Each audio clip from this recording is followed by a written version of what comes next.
देखिए, लाल किताब के प्रोस्पेक्टिव से मैं समझा रहा हूँ। छठे भाव में जब भी आप आते हो तो ऐसा समझें जैसे पाताल लोक। पाताल लोक यानी कि जमीन के नीचे का लोक, है ना? पाताल लोक के बारे में आपने कहानियों में बहुत ज्यादा सुना होगा। प्रैक्टिकली आपने इतना ही समझना है, जमीन के अंदर गहराई में जाकर के। लाल किताब में जब आप आगे बढ़ेंगे तो आपको कुछ उपाय मिलेंगे जमीन में दबाने के, जमीन के अंदर दबाने के। एक प्रकार से हम पाताल लोक में चीजों को भेजने का प्रयास कर रहे हैं। पाताल लोक का एक सबसे बेहतर, आज की डेट में कहें तो, आज की डेट तो नहीं, पुराने समय में कहें तो कुएं, जो हमारे वेल होते हैं, जो कुआं है वो छठे भाव को रिप्रेजेंट करता है। अब आपने सिंपल वे में ये समझना है, जो भी ग्रह छठे भाव में चला जाता है तो आप इमेजिन कीजिए कि जैसे वो कुएं में चला गया। और कुएं दो प्रकार के होते हैं, एक अंधकार वाले कुएं, जो अंधेरा कुआं जिन्हें कहा जाता है, जिन्हें ऊपर से देखने में भी अंदर कुछ नहीं दिखाई देता कि कुएं के अंदर क्या है, क्योंकि अंधेरा बहुत है। और एक होते हैं पानी वाले कुएं, बहुत अच्छे कुएं। वही चक्कर यहाँ पर है कि शुभ और अशुभ ग्रह का अंतर आपको पता लगेगा। छठे भाव से पाताल लोक को हमने समझने के बाद वास्तु में इसको इस तरह से समझेंगे। आजकल जो ग्रहों अपने घरों में बेसमेंट बना दिए जाते हैं, पुराने जमाने में उन्हें तहखाना कहते थे। तहखाना यानी जमीन के नीचे, मकान की नींव के से भी नीचे जा करके जो कुछ जगहें बना दी जाती थी जहां पर धन को छिपाया जाता था, या कोई ऐसी चीजें, वस्तुएं जो कीमती होती थी, या जिन चीजों को हम लोगों को नहीं दिखाना चाहते थे, छिपा देते थे, उसे तहखाना बोलते हैं। तो आज के डेट में जब आप वास्तु करते हैं तो आपको जहां पर भी बेसमेंट दिखाई दे तो समझे ये छठा घर है। कई बार आपके सामने प्रश्न आएगा कि जी, बेसमेंट में हम अपना ऑफिस बना लें, या हम बेसमेंट में अपना कोई काम शुरू कर दें। तो आपको ध्यान में रखना है, उस व्यक्ति का जो काम है, वर्क है, वो किस ग्रह से रिलेटेड है, तो ही डिसाइड करना है कि उसको बेसमेंट में बैठ के वो काम करना है कि नहीं करना है। क्योंकि सीधा इमेजिन करना है कि भाई वो छठे घर में चला जाएगा, यानी उसका ऑफिस 6th हाउस में शिफ्ट हो जाएगा। क्या 6th हाउस में वो ग्रह अच्छा असर देगा? इस चीज को हमने ध्यान में रख करके बताना है। कुछ ना समझ में आए तो कोशिश करें कि बेसमेंट ना बनाए, और अगर बना लिया है तो वहां ऑफिस ना खुलवाएं, क्योंकि कुछ ग्रह ही ऐसे होते हैं जहां जो बेसमेंट में बैठ करके भी फायदा दे सकते हैं। अन्यथा चक्रों में ना पड़े जिनका ज्योतिष अभी कमजोर है, क्योंकि वास्तु में कई बार ये बहुत ज्यादा गलतियां हो जाती हैं, गलत एडवाइस हो जाती है। तो जब हम ज्योतिष और वास्तु को मिला करके चलते हैं तो वास्तु बहुत ही शानदार विषय बन जाता है, धारदार विषय बन जाता है, बहुत ही ज्यादा हमें फायदा देने वाला विषय बन जाता है। अन्यथा हम सीधे सीधे अगर वास्तु के सूत्रों से चलेंगे तो कई बार कुछ लोगों को सूट करता है वास्तु और कई बार नहीं करता है। वास्तु के रूल्स ही उल्टे पड़ जाते हैं उनके ऊपर, क्योंकि उनके पर्सनलाइज्ड कुंडली के अंदर कुछ सिचुएशन ऐसी बनी हुई होती है। किन लोगों के साथ वास्तु उल्टा पड़ने का खतरा सबसे ज्यादा रहता है? जिनके 4th हाउस में पाप ग्रह बैठे। तो जिन लोगों की कुंडली में 4th हाउस में पाप ग्रह बैठे होते हैं, तो उनका जो वास्तु एक्सपर्ट होना चाहिए ना, वो एस्ट्रोलॉजर भी होना चाहिए। और एस्ट्रोलॉजर भी छोटा मोटा नहीं, अच्छा माना हुआ, मतलब अच्छा ज्ञानी एस्ट्रोलॉजर होना चाहिए, जिसको दिशा और ग्रह, घर, इनका सबका जोड़ करना आता हो। ये नहीं, आजकल एक परंपरा चली हुई है वास्तु में कि वास्तु में कहीं पर भी दोष हो, ये लगा दो, ये बिठा दो, ये कर दो, तो उससे ठीक हो जाता है। नहीं, इस संसार का पहला नियम है कि कोई भी समस्या है, फर्स्ट ऑफ ऑल उसको सही तरीके से उसको डायग्नोज किया जाना चाहिए। डायग्नोज होने के बाद फिर उसके उपाय किया जाना चाहिए। बिना प्रॉब्लम के डायग्नोज किए ही हम सीधा सीधा मैन मेड रेमेडीज पे चले जाते हैं, जो अच्छे रिजल्ट कई बार हमें प्राप्त नहीं होते। छठे घर का संबंध साहूकार से है। साहूकार का मतलब वो लोग जो लोन देने का काम करते हैं, कर्जा देते हैं। इसलिए छठे भाव को आप कर्जे का भाव भी कह सकते हैं। इससे हम कर्जा देखते हैं। अगर कुंडली अच्छी है तो ये बताता है कि कर्जा देने की कैपेसिटी कितनी है, कि बंदा दूसरे को कर्ज भी तो देता है। कर्जा किसी भी प्रकार का हो, वो छठे से संबंधित होता है। शरीर के अंदर वो सारे अंग जो पाचन क्रिया में शामिल होते हैं, चाहे वो हमारी आंतें हों, चाहे वो हमारा लीवर हो, चाहे वो पेनक्रियाज हो, वो सभी के सभी छठे भाव से रिलेटेड होते हैं। इसको बात को दिमाग में बिठा लो कि जो भी डाइजेशन का काम करने वाले वाइटल ऑर्गन्स होते हैं, उनका संबंध छठे भाव से होता है। यहां पर कोई दिक्कत होगी तो हाजमे से रिलेटेड दिक्कत होगी। हाजमे का मतलब खा तो लिया, अब खाने के बाद अब पच नहीं रहा है, अब टाइम पर भूख नहीं लग रही है ना, तो वो दिक्कत ये है कि खाना प्रॉपर डाइजेस्ट नहीं हो रहा है।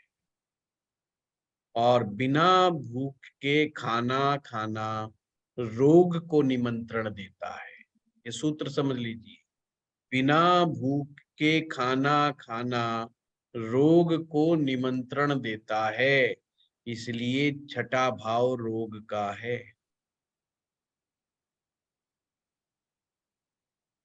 जो भी लोग ओवर ईटिंग करते हैं, उनको रोग होता ही होता है। अपनी भूख को पहचानना है, अपनी भूख को पहचानना है। भूख ऐसी होनी चाहिए कि जब भूख लगेगी तो लगेगी अब वह काम करना मुश्किल हो रहा है, अब बिल्कुल एनर्जी नहीं बची, तो ही खाना खाना चाहिए। यानी कि घड़ी के अनुसार खाना नहीं खाना चाहिए, वॉच टाइमिंग के अनुसार खाना नहीं खाना चाहिए। टाइमिंग का मतलब यहाँ पर इससे ये संबंध बताया गया है कि जैसे हमने नियम बना लिया कि सुबह 9 बजे खाना खाएंगे, फिर दोपहर में खाएंगे, फिर शाम को 7 बजे खाएंगे, 8 बजे खाएंगे, घड़ी के हिसाब से नहीं। छठा भाव कहता है भूख के हिसाब से खाना खाना है। यानी अगर गलती से कोई ऐसा खाना खा लिया जो हैवी है, तो अगला मील स्किप कर दो, अगले मील को अवॉइड कर दो, तो छठे भाव के ऑर्गन्स को काम करने का मौका मिल जाएगा। छठा भाव जो हमारे लिए सबसे बेस्ट काम कर रहा है, शरीर में हाजमा का काम कर रहा है, अगर इसके साथ प्रॉब्लम पैदा करोगे तो इससे बड़ा शत्रु कोई नहीं, इससे बड़ा दुश्मन कोई नहीं, और समस्त बीमारियों को ये पैदा करने में सक्षम है। तो हमारे पेट के हाजमे के से संबंधित रोग छठे से देखे जाएंगे।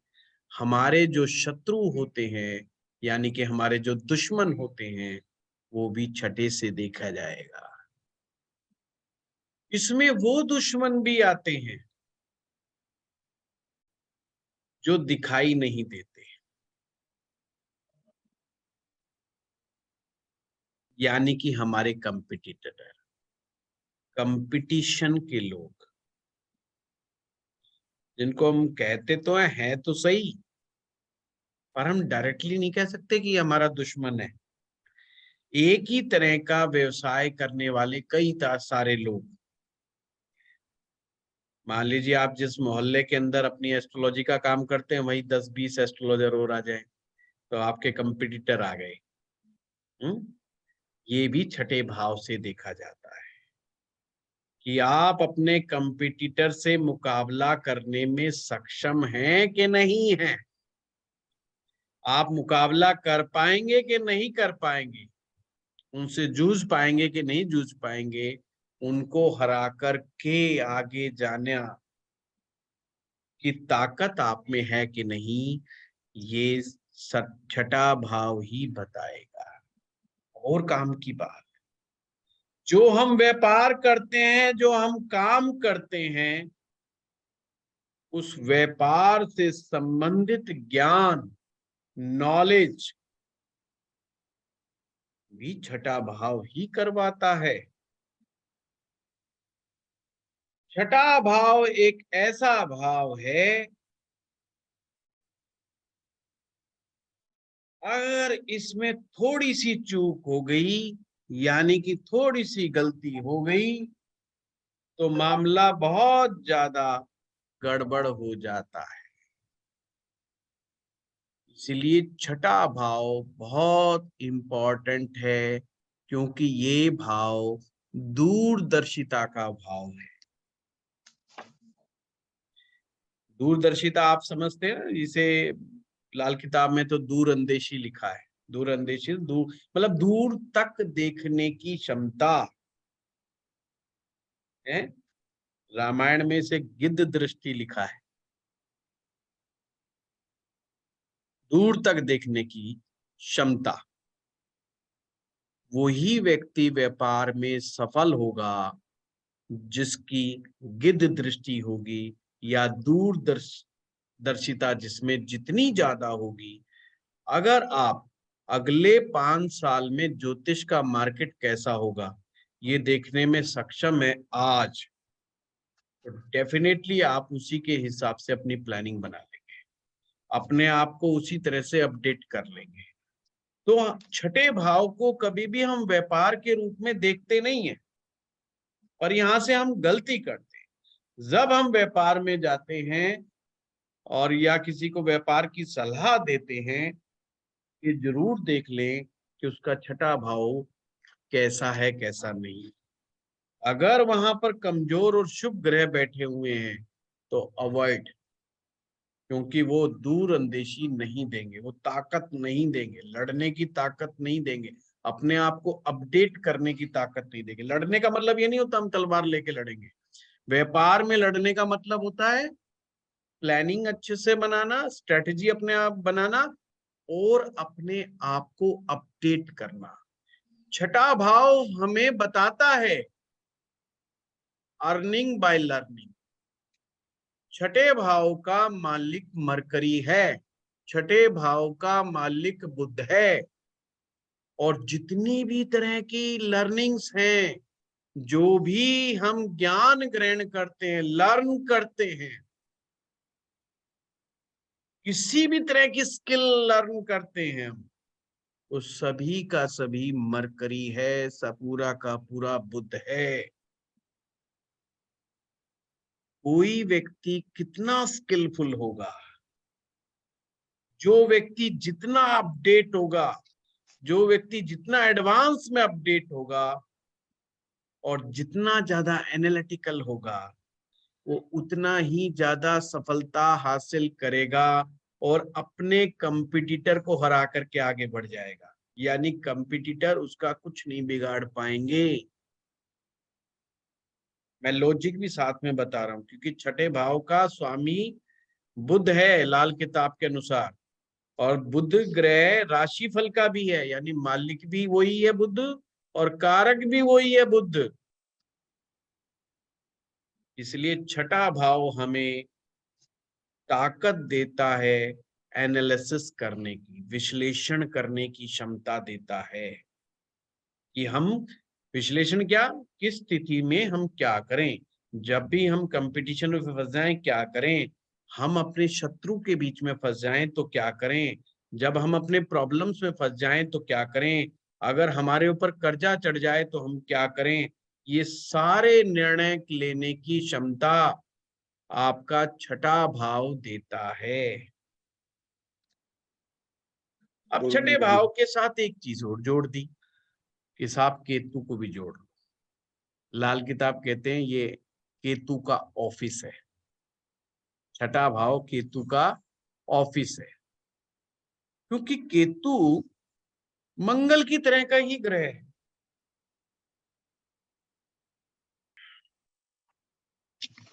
तो अपन ने नोट कर लिया कि केतु का ये ऑफिस है छठा भाव।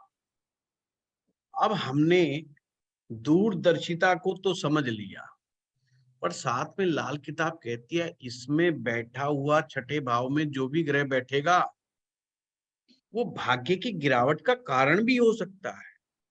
और फिर से नोट करें, 100% ये बात ठीक नहीं है कि कारण होगा ही होगा, पर हाँ जो ग्रह यहाँ बैठेगा वो आपके भाग्य में मदद नहीं पहुंचाएगा।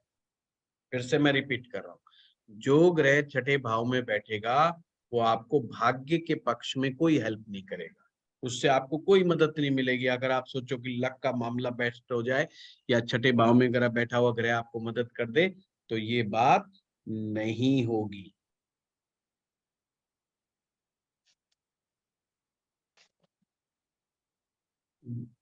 कुत्ता यानी डॉग, बकरी यानी कि गोट का संबंध भी इसी भाव से है। अब एक काम की बात बताता हूँ, जिन लोगों की कुंडलियों में बुध ग्रह छठे में बैठा है उन्हें अपने घर में कुत्ता जरूर पाल लेना चाहिए। कुत्ता जो लोग नहीं पालते बकरी पाल लो, बकरी नहीं पाल सकते तो तोता पाल लो, मैना पाल लो। वैसे तोता मैना नहीं पालनी है, खास करके उन लोगों को जिनका बुध खराब है। पर लाल किताब में स्पेशल इंस्ट्रक्शंस है, जिन लोगों के छठे घर में बुध बैठा है उनको बकरी तोता मैना पालना अच्छा है। नहीं भाई कुत्ता पाल ही सकते हो, पर आजकल नए नियम का ध्यान रखना, कुत्ते ने किसी को काट लिया 10,000 रुपए देने पड़ेंगे, FIR जेल में जाएगा। पहले पहले वाला जमाना नहीं बचा कि हाथ जोड़ के काम निकल जाता था, मिर्ची लगा के आ जाते थे उसको बेचारे को। कहीं ये मत कह देना कि लाल किताब वाले सर ने कहा था कि कुत्ता पाल लो तो हमने पाल लिया, ये तो उल्टा पड़ गया। कुत्ते के दांत चेक करा लेना। चलिए आगे बढ़ते हैं। छठा भाव हमारे घर का नौकर को भी दिखा, साग सब्जियां और छोटे पौधे, साग सब्जियां जो पालक मेथी बथुआ ये सब छठे भाव से आते हैं। बड़ा ध्यान, ये जो साग सब्जी बथुआ मेथी ये सब छठे भाव से आते हैं। अर्थात हमें देखो लाल किताब कितना अच्छा गाइड कर रही है कि जिसके हाजमे में दिक्कत हो जाए तो ये साग सब्जियां खाना शुरू कर दो, हरे पत्तेदार सब्जियों का रस पीना शुरू कर दो, डाइजेशन दुरुस्त हो जाएगा। डिटॉक्सिफिकेशन में भी ये सब चीजें काम आती हैं। मोटे से पतला होना हो, बॉडी में टॉक्सिन ज्यादा बढ़ गए हो, बीमारियां बढ़ गई हो, हैं तो हरी पत्ती का जूस या हरी पत्तेदार सब्जियों का जूस या सूप, जैसा भी आपको मौसम के अनुसार सुविधा हो, सिर्फ वो पीना शुरू कर दें। 5-7 दिन ऐसे ही रहे, उसी पे पीते रहें, छठा भाव एकदम क्रिस्टल क्लियर, यानी कि टॉक्सिन्स बाहर हो जाएंगे आपके। ज्योतिष इतना बढ़िया विज्ञान है कि हमें जीवन कैसे जीना है इसका ज्ञान बताता है, इसमें गहराई में छुपा हुआ है, सॉल्यूशन यही दे रहा है हमें। जैसे अभी हमने बात की कि बीमारी देता है छठा भाव, तो जो भाव बीमारी दे रहा है, बीमारी का सॉल्यूशन भी वही बता रहा है, पर हम समझ नहीं पाते कई बार। छोटे छोटे जो पौधे होते हैं, फूलों वाले जो पौधे होते हैं, इनका संबंध भी छठे भाव से है। अब देखो और काम की बात, छठे भाव का संबंध नॉर्थ डायरेक्शन से है, उत्तर दिशा। अब अगर आपको अंडरग्राउंड टैंक बनाना है पानी का, कुआं तो बना नहीं सकते आज के टाइम में, नहीं तो कुआं भी अगर बनाना हो तो नॉर्थ डायरेक्शन बेस्ट डायरेक्शन है। नहीं तो बेसमेंट, नहीं सॉरी गलत, अंडरग्राउंड टैंक, अंडरग्राउंड टैंक पानी का बनाना हो तो north is the best direction. अगर ये सब चीज नहीं है और आप अपनी नॉर्थ डायरेक्शन को सही करना चाहते हैं, तो छोटे गमले, छोटे छोटे पौधे, और अगर वो फूलों वाले हों तो बहुत ही बढ़िया, वो सबसे ज्यादा लगा। साग सब्जियों के शौकीन है तो हरे पत्तेदार सब्जियां छोटे छोटे वाली लगाना शुरू कर दीजिए, आपकी नॉर्थ डायरेक्शन के लिए अच्छा हो जाएगा। ध्यान रहे, लक्ष्मी जी इसी दिशा से प्रवेश करती है, ये लक्ष्मी जी के का प्रवेश द्वार भी है। गुरुजी नाइन्थ साउथ का नॉर्थ का डायरेक्शन लक्ष्मी जी का द्वार होता है। हाँ जी, हाँ जी। जी हमारी जो कथाएं हैं, हमारी कहानियां हैं, हमारे जो देवी देवता हैं, ये हमें बहुत जबरदस्त मैसेज देते हैं, जिंदगी में ऊपर उठने का मैसेज देते हैं। हमने मैसेज भूल गए हम किसी भी कारण से, और हम कर्म कांड में लग गए। अगर हम उसकी गहराई में जाएं तो हमें बड़े इजी वे में चीजें उपलब्ध होना शुरू हो जाती है। सरस्वती का मनन करने से, सरस्वती का मनन करने से लक्ष्मी प्रकट होती है। अब मनन का क्या मतलब है, सरस्वती क्या है, हमें समझना हो। हमारी विश्लेषण क्षमता ही सरस्वती है। अगर हम चीजों को सही तरीके से विश्लेषण करने में सक्षम हो जाते हैं तो जीवन में याद रखिए हम गलतियां नहीं करते। विश्लेषण हम तो छठे भाव से देख रहे हैं, और सरस्वती तो राहु की देवी है। लिंक कर पा रहे हो आप? सरस्वती, मां सरस्वती राहु की देवी हैं, और छठे भाव में बैठा हुआ राहु, हम क्या कहते हैं उसको? बहुत बढ़िया, हर विद्वान कहता है छठे का राहु बहुत अच्छा। आज समझ में आया क्यों अच्छा? क्योंकि छठे का संबंध बुध ग्रह से है। बुध हमारी विश्लेषण क्षमता है, और जो विश्लेषण क्षमता की देवी है वो मां सरस्वती है, और मां सरस्वती राहु की देवी है। कनेक्शन करना, तो राहु छठे भाव का जिसका भी होता है उसका प्लानिंग गजब की होगी, स्ट्रेटजी बनाने में उस्ताद होगा, अपने कंपटीटर से कैसे निपटना है और किस सिचुएशन में क्या निर्णय लेना है, वो उसका अद्भुत मिलेगा आपको। ये छठे भाव के बारे में कुछ बातें आपको बताई। नेट सेल में एक बार फिर बता दूं, बुध और केतु ये छठे भाव के अपने खुद के, बुध का इसका स्वामी है और केतु का ये ऑफिस है, ऐसे याद रखिए। समझ गए? यहां पर जो भी ग्रह आएगा एक प्रकार से वो पाताल लोक में जाएगा। जैसे शुक्र छठे भाव में आ गया तो शुक्र गया पाताल लोक में, तो हम कहेंगे भाई अच्छा नहीं हुआ, ये बात तो गड़बड़ होगी। और शुक्र हमारी चमड़ी की चमक दमक भी है। चमड़ी के रोग भी हो सकते हैं छठे भाव में अगर शुक्र आ जाए तो। हाँ, रिलेशनशिप के लिए तो अच्छा है ही नहीं। छठा घर हमारी गृहस्थ जीवन की साधु प्रवृत्ति का भी है। गृहस्थ जीवन का धर्म स्थान भी आप इसे लिख सकते हो। आप ऐसे लिखे, गृहस्थ जीवन का धर्म स्थान। अब इसका क्या तात्पर्य हुआ?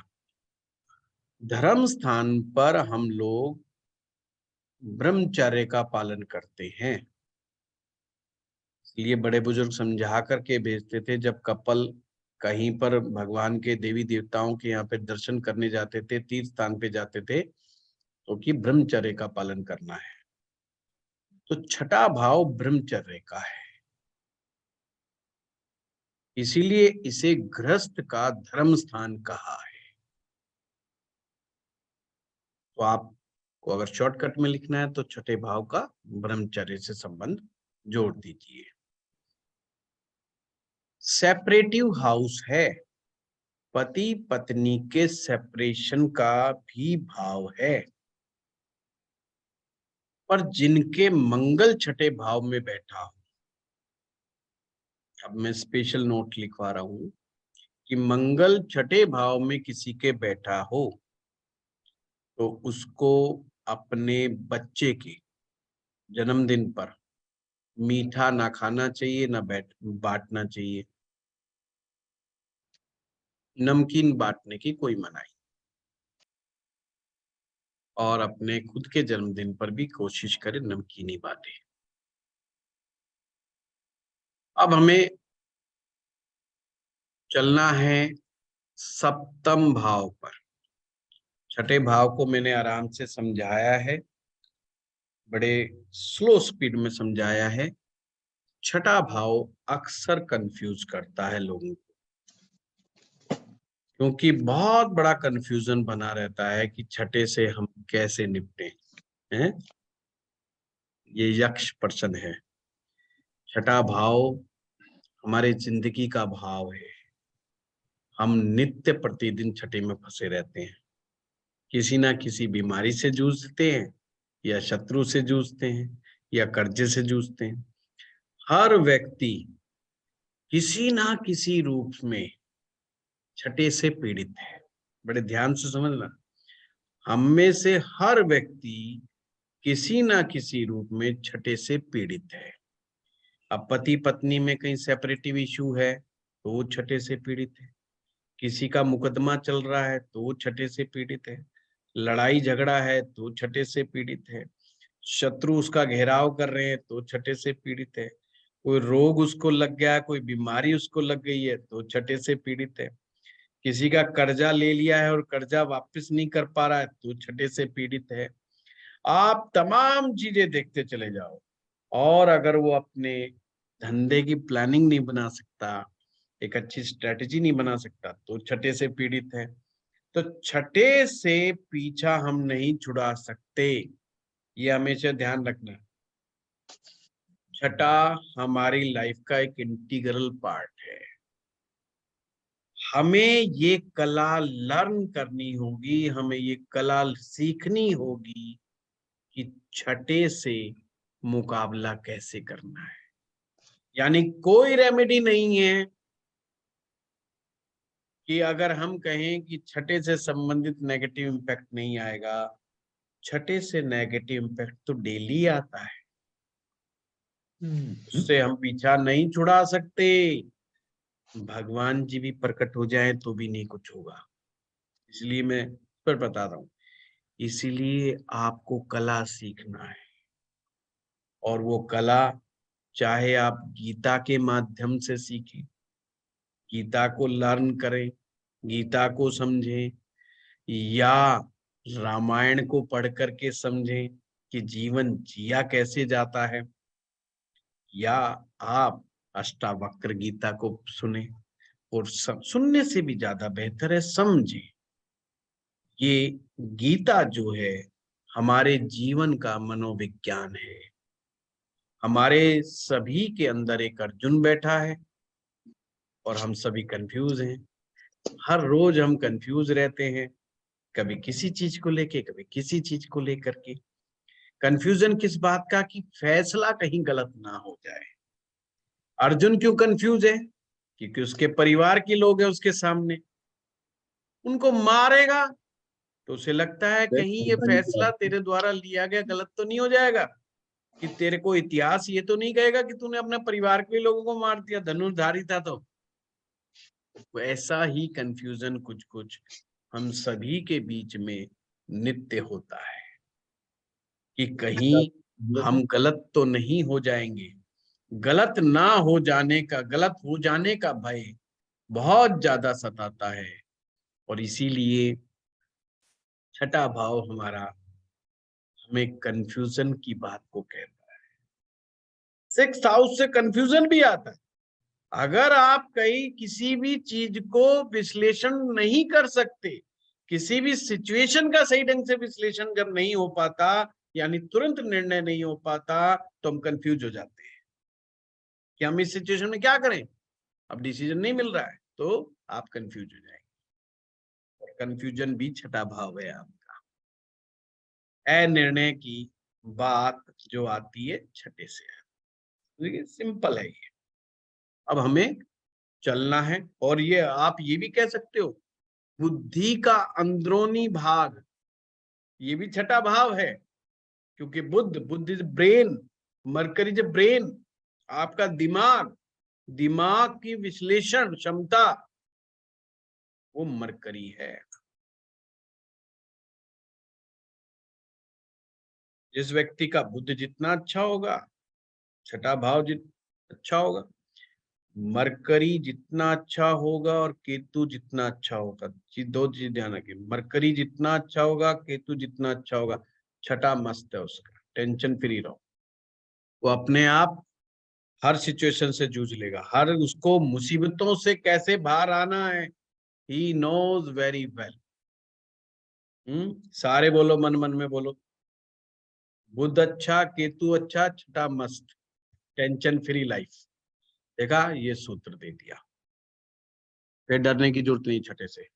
दो में से एक भी बिगड़ गया, छठा बहुत दुखी करेगा, बहुत दुखी करेगा। चाहे कर्जे से दुखी करे, चाहे रोग से दुखी करे, बहुत दुखी करता है। कमर का दर्द, पीठ का दर्द, ये सब छठे से ही आते हैं। हमारे नाना और भांजे का मकान भी छठे से ही देखा जाता है।